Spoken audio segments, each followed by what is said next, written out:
kung paano mag-cash advance at mag-liquidate ng honorarium at mga wages.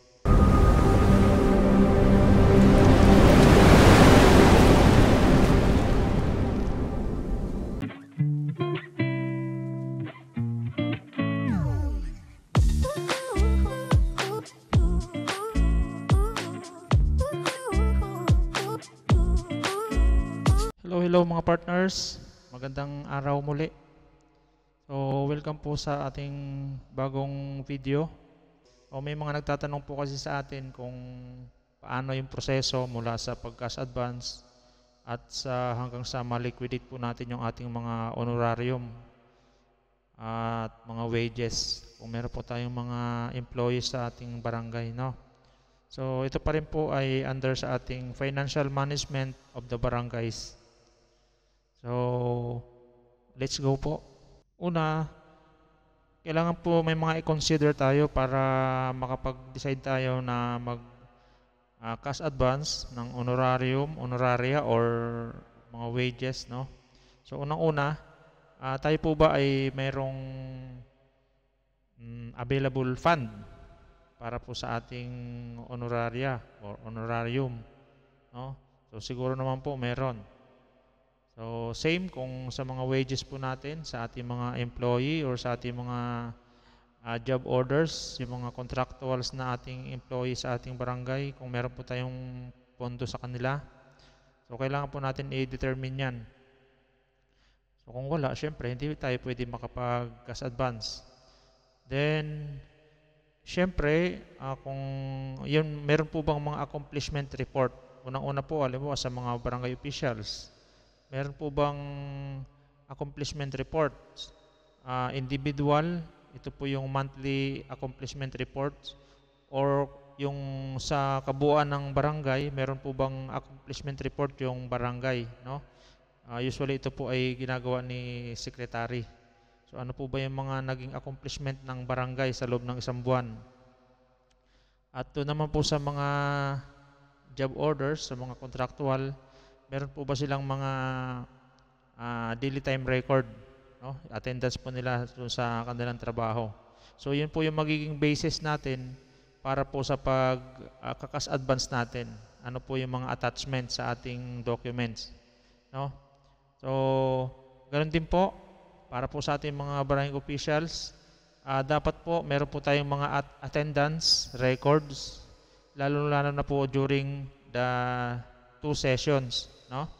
So dapat po ang barangay po ay meron pong 2 session na ginaganap sa loob ng isang buwan. So dapat po ang lahat po ng mga barangay officials ay may attendance, no?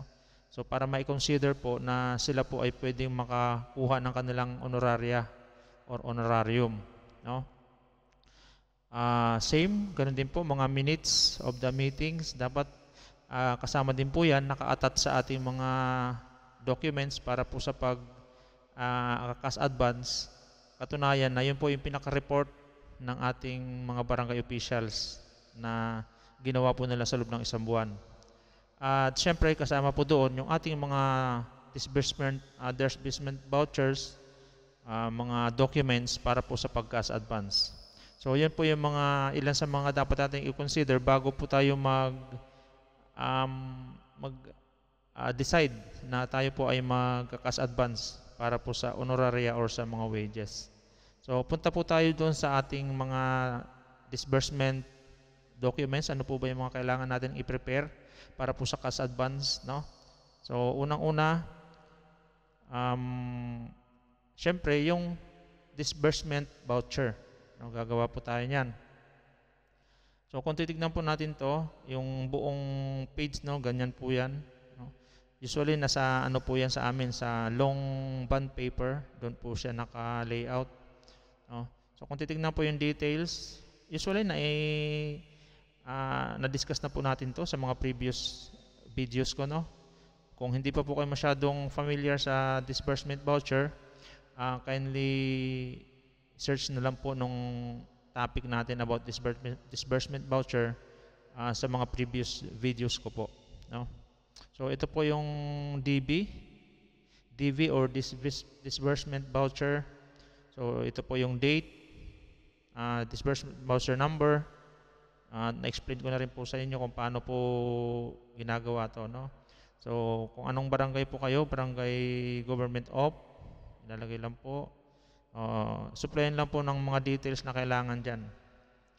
Then, meron po sa akin nagtatanong, bakit ang sabi, hindi daw po cash advance yung ginagamit na term kapag magka-cash advance ng honorarium or honoraria, no? So usually po, cash advance po yan kasi ina-advance po natin yung cash, no? Cash po yung kukunin natin kasi yun po yung ipapasweldo po natin sa ating mga barangay officials. So cash po natin kukunin, kaya ang ginagamit po talaga natin dyan is cash advance, no? So ganito po, no? To cash advance for the honorarium or honoraria of the barangay officials for January. For example lang po, no, for the month of January 2023, as per, nakadugtong po talaga yan, as per supporting papers here to attach at the total amount of, no. Ito pong as per supporting papers, ito po yung mga binanggit ko kanina na mga supporting papers na i-attach po natin para katunayan na pwede po talaga tayo mag-cash advance para po sa isang particular na disbursement, no? So para po sa mabilis na consideration po ng lalo na po sa COA or sa municipal accounting, nilalagyan na rin po namin ng mga ganitong details, no, para mabilis na po man nila yung pinaka breakdown. So dito po kasi nakalagay total lang, total 90,000. Pero dito nilalagyan na namin ng breakdown para madali nilang ma-determine kung para saan talaga 'yon, no? Usually sa COA ganun po, para kita kaagad nila. Then siyempre sa certification ng ating disbursement voucher, yung mga barangay officials na mga signatory. So para po dito kay APRO or kay Committee on Appropriations, siya po dyan nakapirma. Dito po si Barangay Treasurer at dito po si Barangay Captain. Then kung sino po yung ating name of payee, usually ang payee po dito is si Treasurer. Siya po ang magkakas advance nito, sa kanya po mapupunta yung pera, siya yung mag-withdraw kasi siya po yung magpapasweldo, no? So siya po ang nakalagay dito as receiver ng cash sa treasurer's names and signature. Then nakalagay po dyan kung anong check number, anong date, anong bank. Then ito sa accounting entries na po ito, no? Pero usually tayo po ang naglalagay nito, dapat alam din po natin yung mga account, then account code, how much po yung i-debit sa bangko, at magkano po yung makikredit sa atin. So ganyan po yan. Then ito naman po signatory sa ating municipal, barangay bookkeeper and municipal accountant. So usually na-discuss ko na nga po yan, no? So pinapakita ko lang po dito, unang step, gagawa po tayo ng disbursement voucher. So ganito po yan. To cash advance for the honorarium of the barangay officials for the month of January, etc. etc. Kung anong month po, no? Then next po natin syempre ay ang obligation request. So kung titingnan po natin yung buong page, so ganyan po yan, no? Nakaalagay lang yan sa short bond paper sa amin. Then ayan, yan po yung format niya. Barangay, government of, so ilalagay lang po province, municipality or city. Obligation request, so ito naman po yung kanyang number. So payee, same. Bawat disbursement voucher po ay may katapat po yan na obligation request. So lagi po yan sila magkasama. So doon po, since ang ating disbursement voucher ay 98,000, so makita niyo po, no? So dito po sa ating obligation request is same po siya. Dapat, no? 98,000 din po yata. Dapat 'yon. So gawin po natin, no? 98,000. So ganyan po dapat. Hindi ko lang po nabago to. Pero dapat po ang nakalagay naman po dito is to cash advance for the honorarium of the barangay officials for the month of etc. etc. No? So nakalagay po dyan. So yon. Then dito naman po ang certified by ang printed name ni punong barangay, dito po sa una. Dito naman po si appropriation. So, Chairman Committee on Appropriation. Siya pong pipirma dyan. So, yun. Yung pangalawang documents na kailangan po natin i-prepare para po sa cash advance. Then, of course, dahil ito po ay honorarium or mga wages, kailangan po natin gumawa ng payroll. Kung sino po yung makakatanggap or kung sino po yung papasweldohin. So, ito, ano lang po ako ng sample, no? For example, sa barangay officials, so kung titignan po natin yung kabuang page, ganyan po siya. No, naka-landscape po siya. Dito natin ng konti. Yan. So, nakalagay po sa taas, payroll, barangay officials for January 2023. Example lang po yan. Barangay, municipality, province, then payroll number. No? So, meron na rin po akong previous video nito kung paano ilagay o paano gumamit ng payroll number. Paki-search nyo na lang po sa aking mga videos. No? So, for example, si Barangay Captain A, si Kagawad B, Kagawad C, hanggang sa baba. Ayan po yung mga designation nila, no? Purong barangay, 7 kagawad, 1 SK, secretary, treasurer, at barangay clerk. So, lahat po, ilalagay po yung kanilang pangalan, magkano po yung kanilang monthly, no?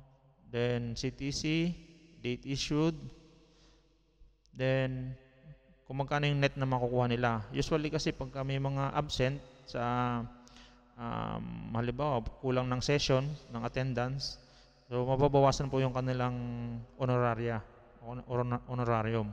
So mababawasan po yan, magliliit po yan. No? Kaya meron po tayo ditong net amount, kung magkano net na makukuha. No?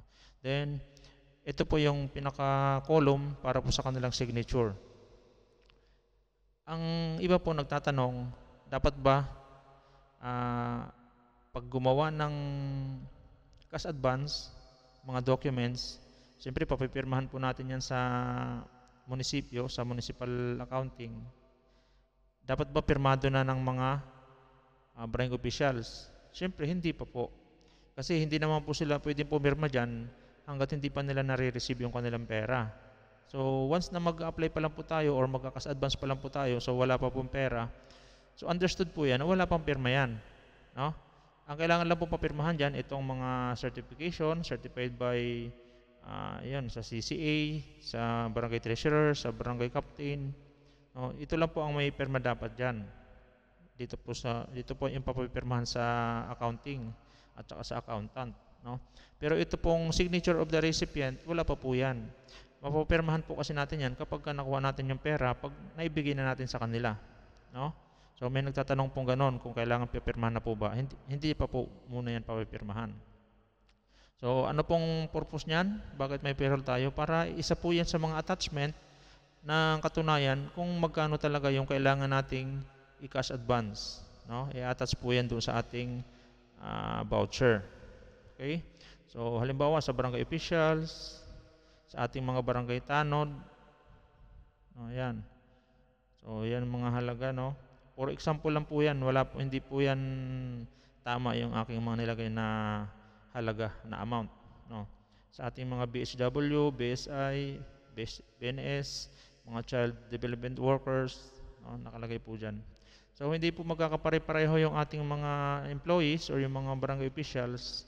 So, malamang iba po sa inyo, pero ang pinapakita ko lang po dito ay yung pinaka layout, no? Yung pinaka document mismo. So, yan. So, kung titignan po natin, barangay officials, nasa 70,000, sa mga tanod, 12,000, sa ating mga health workers, ay 16,000. So, a total po niyan, ikagaya po doon sa ating nasa voucher, which is yung 98,000. So, ito rin po yun. No? So, kailangan mag-match po yan. Kasi pag hindi nag-match, ibig sabihin, may mali sa ginawa po. Correct? So, once na buo na po natin yung mga documents na yon, no? Meron na tayong voucher, meron tayong obligation request, meron tayong payroll. So, ang susunod na po natin yan ay pwede na po natin siyang understood na ito po ay pirmado na po lahat, no? Nila barangay captain, na appropriation, kompleto na po, pirmado na po lahat. Pwede na po natin yan gawa ng cheque, no? So pag nagawa ng cheque, gagawa ng PBC, pwede na po tayo pumunta sa munisipyo, papirmahan po natin sa kanila to, ito kay barangay bookkeeper, kay municipal accountant. Then pwede na po tayong dumiretso sa bangko. Dalhin na po yung ating PBC at para ma-withdraw na po natin ang ating pera. Usually kasi ang gagawa nito ay si treasurer. So siya po ang pupunta sa bangko, withdrawin niya yung pera para pampasweldo. Once na na-withdraw na ang pera, so ang kailangan natin ay i-record muna, no? I-record natin. Usually ang ginagamit namin is logbook lang naman. Ang kagandahan po ng may logbook, may record ka, sa buong taon ay hindi ka magkakaroon ng problema, no? Lahat ng lalabas, lahat ng transaction mo ay naka-record sa logbook.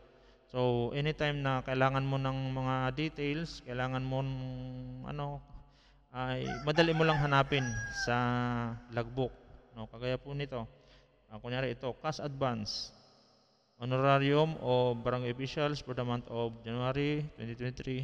So, ilalagay lang po dyan. Kunyari, 98,000. So, 98,000 lalagay mo. Pero, maganda, lalagyan mo ng breakdown. Kunyari, sa barangay officials, magkano? 70. BCSF, 12,000. Then, sa BHW, BSI, BNS, 16,000. Total of 98,000. So, ganun po. Lalagay nyo pong ganun.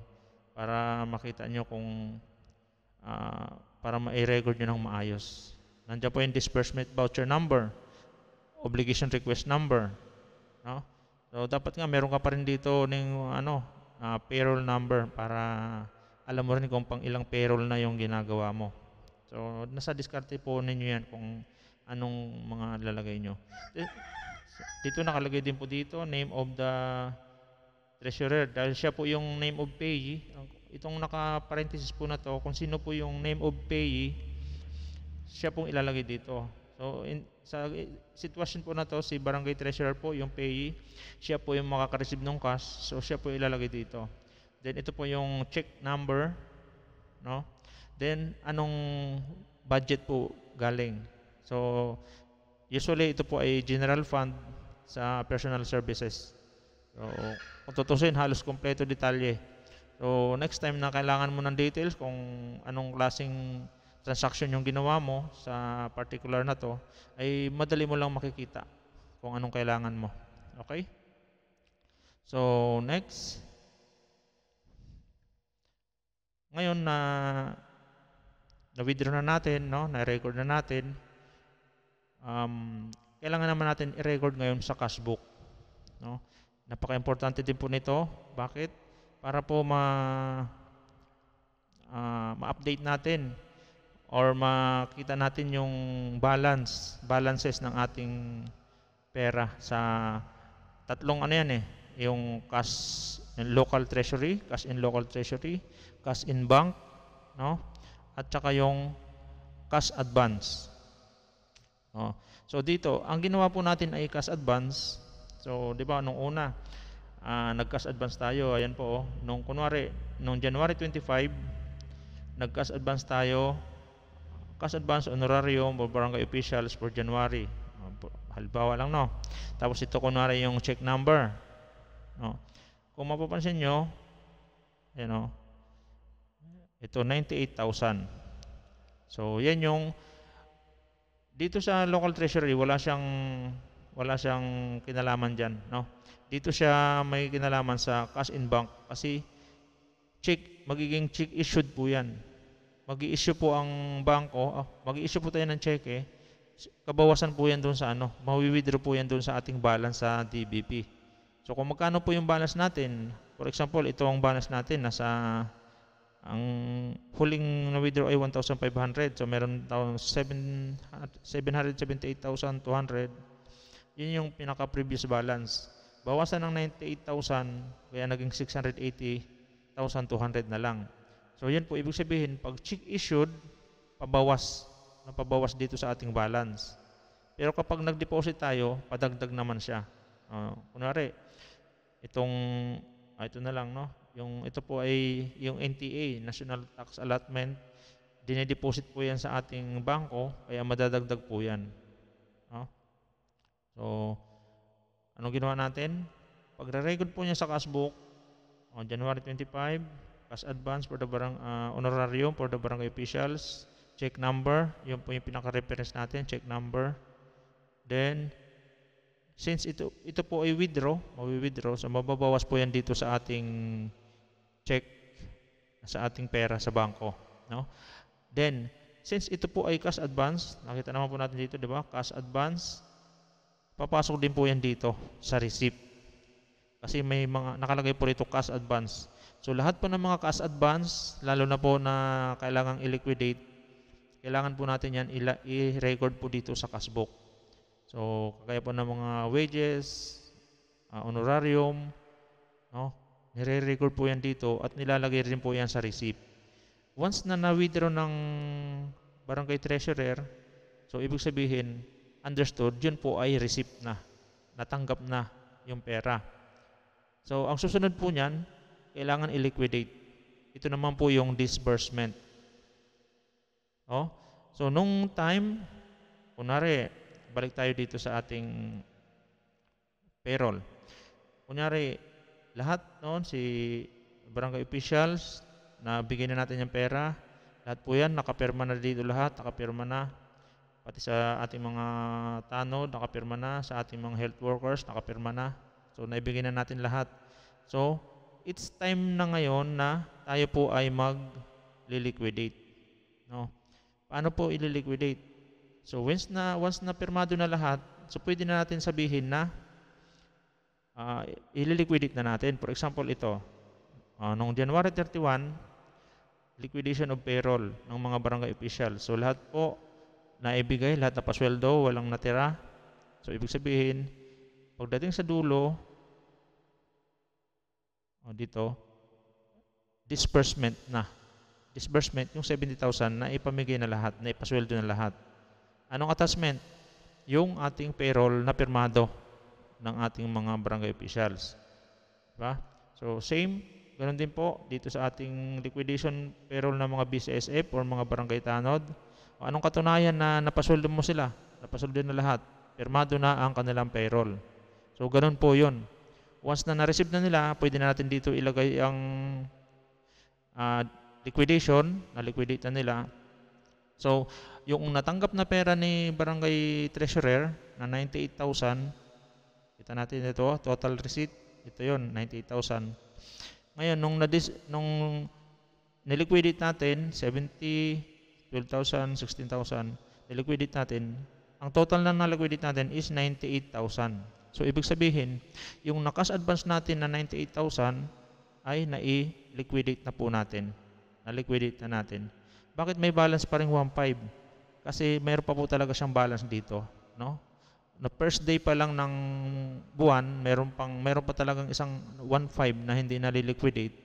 So, yun po, mag-a-appear pa rin po yan. Kasi ang na-liquidate lang po natin, yung 98,000. Ganyan po yan, no? So, kung kayo po ay 0 dito, wala na kayo for liquidation, 0 na rin po yan mag-a-appear dito. Okay? So, yun, isa po sa proseso ng pag-liquidate na makikita po sa ating cash book. So, another liquidation process po ay itong summary of cash payment. No? So, ano naman po yung summary of cash payment? Kasama rin po ito sa mga monthly reports na sinasubmit natin sa ating municipal office at saka sa COA. So, summary of cash payment. Ano po ibig sabihin ng summary of cash payment? So, ito po ay summary ng lahat ng mga na-cash advance na kuha natin, na withdraw natin as cash. No? So, ano nga po yung kadalasan? Yung mga pampasweldo, honorarium, wages, yung mga bayarin na kailangan cash. So, lahat po yan re-record dito sa summary of cash and payment. So, paano naman po ginagawa yan? So, yan po for the period of January, barangay treasurer, municipality, province. So, dito, date. Kung kailan ba niliquidate. ito yung isa rin sa mga papel na parang liquidation din siya, no? Liquidation document din siya. So kailan siya na-liquidate? Kunyari January 30. Ano ba yung mga payroll number? Yon, importante po na may payroll number po. Ito, importante na meron po yan kasi mag-a-appear po yan dito sa ating summary of cash payment, no? So ang ilalagay natin dito ngayon sa pay, doon sa payroll kung sino pinaka number 1 or kung sino yung pinakamataas na gusto niyo ilagay. For example, sa barangay official, si barangay captain ang pinakamataas. So ilalagay mo yung pangalan ni barangay captain, dudugtungan lang po ng et al. So ibig sabihin po noon, si barangay captain kasama na yung kanyang mga barangay officials. Sila ay para sa kanilang honorarium na halagang 70,000. No? So same sa BCSF, sa Barangay Tanod, kung sino po yung kunyari sa chip, kung sino yung chip nila or kung sino yung pwedeng ilagay natin na pangalan, dudugtungan lang po ng et al. Then ito po ay para sa BCSF, ang total po ng kanilang nakuha ay 12,000. For example po, mayroong hindi nakakuha. O, kunyari, mayroong kailang i-refund. So, dito po ilalagay refund, no? So, kung naibigay po lahat, so ibig sabihin, ayan, naibigay lahat ng 98,000. So, ito rin po ay isang process or isang document para sa liquidation ng ating mga honorarium at mga wages, no? So, dito may certification, I hereby certify that foregoing complete, etc. etc. Then, ito po ay provided or prepared by barangay treasurer, no? So yan po yung mga proseso kung simula sa pag-cash advance, no? Ano po ba yung mga dapat i-prepare na mga documents at hanggang sa ma-liquidate at hanggang sa magawa natin yung ating mga monthly reports para po sa buwan na yun, no? So kung may mga questions po kayo, paki-comment na lang po sa comment section. At yung mga documents po na to, ilalagay ko po sa description box. Bigyan ko po kayo ng mga link, no, para po ma-download niyo yung mga documents na to. So, mga partners, maraming salamat po. Marami pa po mga susunod tayong video dahil po marami pong nagtatanong, no? So, maraming salamat po. Thank you very much and God bless.